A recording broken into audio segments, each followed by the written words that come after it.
today's video, we got the Maiden flight and initial review on the E-flite Cirrus SR22. We're going to use our IX14 for the radio, and let's take a look at the equipment inside. We've got the factory bind and fly AR637TA receiver and a 4S2200 Spectrum Smart battery. So having all smart equipment, that'll give us telemetry on the radio. I've got everything set up by the book, so we're going to take it up, see how that feels, and then make any adjustments that we feel necessary for the second flight. So let's take the Cirrus SR20 up and see how she flies. Taking off. So we're going to give it a little bit of power, go down the center line, just hold on the center line. Tracking pretty straight. We'll lift out. Then let's see what kind of trim we need. Pretty overcast day, so I'm going to slow it down and try to keep it in close. Looks like we need some up.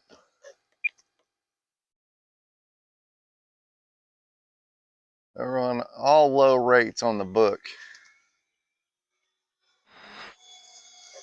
Looks like it needs maybe a little bit of right.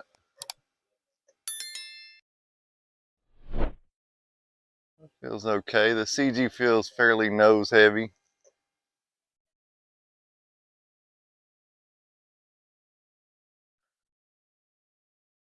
Oh, pretty docile bird. Flies around fairly easy on low rates. Not much stick input needed.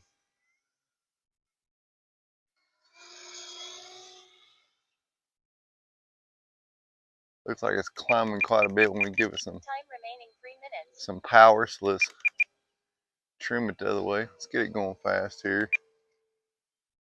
That looks pretty good.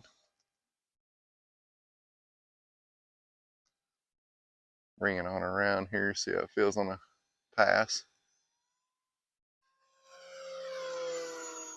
Still climbing a little bit. We can put the nose down just a little bit more. Yeah, CG's off a little bit, so let's go ahead and put the flaps in. Landing flaps. And see what we get. The factory settings call for 6 and 10% down elevator. So let's see what it looks like coming in and how it feels. We've got the power all the way back. I'm gonna add a little bit back in just to keep it floating. And you can see every time I let off the stick, it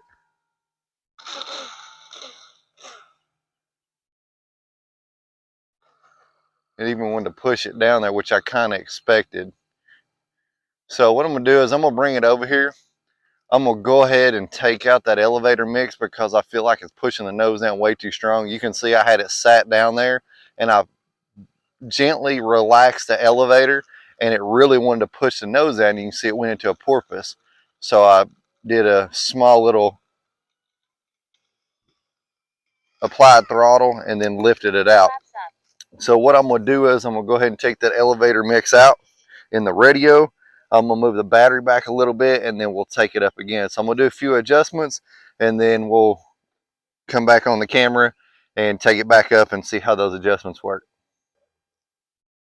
All right, so I went in and made some adjustments. I took out the down elevator mix with the flaps.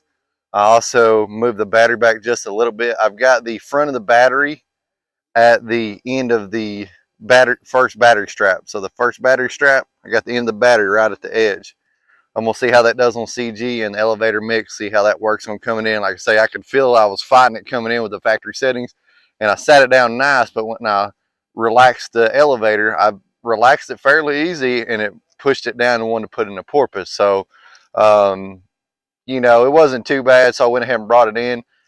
I've got a mix set up in the radio so I can adjust a elevator mix on the fly. So we could have done that and then brought it back in, but I wanted to go ahead and adjust the CG and move the battery back as well. So let's take it up and see how it works with the new settings, and I'm still going to take it up on low rates.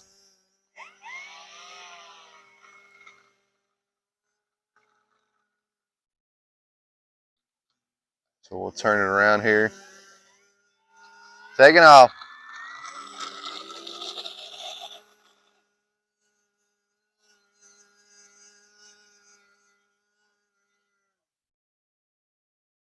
So I just want to dive quite a bit.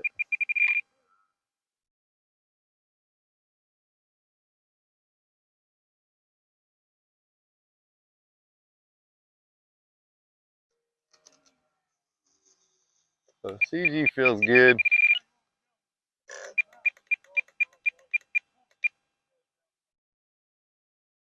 All right.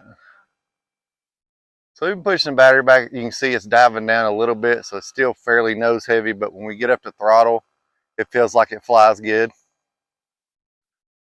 So I think the CG is about right with that battery pushed back.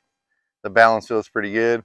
Only thing I think we need to do maybe in a future flight is move that battery back just a little bit more, but it's on the edge of the first strap. So if we do that, it's going to only be held on by one strap.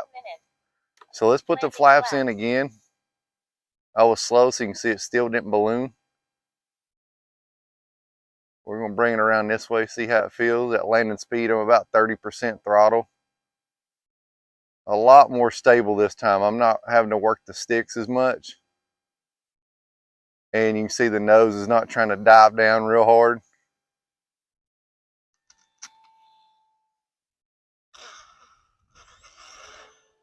And so we'll touch and go around.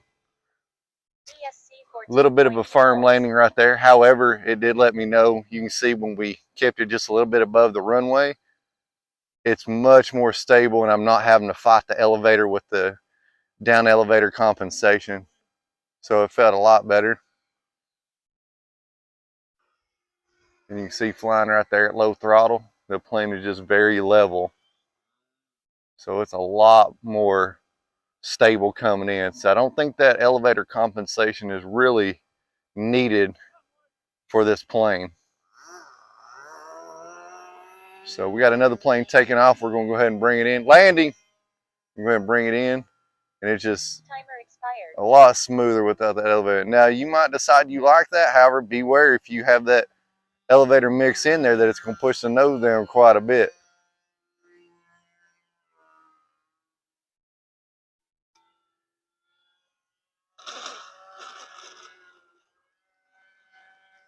And then we've got the reverse thrust set up. So y'all got to see how it rolls out normal plus the reverse thrust. So we'll bring it back over here, take it to the flight bench and look at the voltage on the battery. And also we'll look at the placement so y'all can see visually where we put the battery. Now we've got the Cirrus SR22 back on the ground. Let's look at some of the readouts and I'll show you the battery placement that we had for that flight. As I mentioned, I took out the flap to elevator mix and I feel like, you know, it could have used even a little bit of up. You notice when I touched it down and even sat it down a little bit softer this time that the nose still try to push down. So if you have everything in this position, you may even put a little bit of up, which would be a negative value. So here's where I end up putting the battery. You'll see it's down in the center here, just past the first strap, and it's just shy of the back of the receiver. You'll notice at that position, this little piece right here comes up because the battery sits underneath it and it's a little taller. So if you're using 4S2200 30C, you can put it in that same spot. We had 4 minutes of useful throttle time. We came down 15 seconds over. So let's look at our smart readout and see what we got. We've got 50% left on the battery. So flying close in and easy on the throttle, we could have went probably another minute and a half, 2 minutes. If you're flying it and you're going higher on the throttle and, you know, flying around a little bit more aggressive, then you probably want to stick closer to that 4 minute timer. Overall, my first impression of this plane, very easy plane to fly. It's a low wing, so it may not be your first plane, but easily could be a second plane. Has a lot of features with telemetry, reverse thrust. It's very easy to set up by the book. So overall, definitely like this plane so far. The red and white, normally easy to see on a sunny day. We got quite a bit of overcast today, so the white kind of blends into those white clouds. But the lights make it show up really well. And then as I mentioned, with all the new electronics, you do have the reverse thrust. If you enjoyed today's flight review of the initial flight and the maiden flight, go ahead and push like down below. If you want to see future videos, subscribe to the channel while you're here. I appreciate y'all watching, and we'll see you on the next one.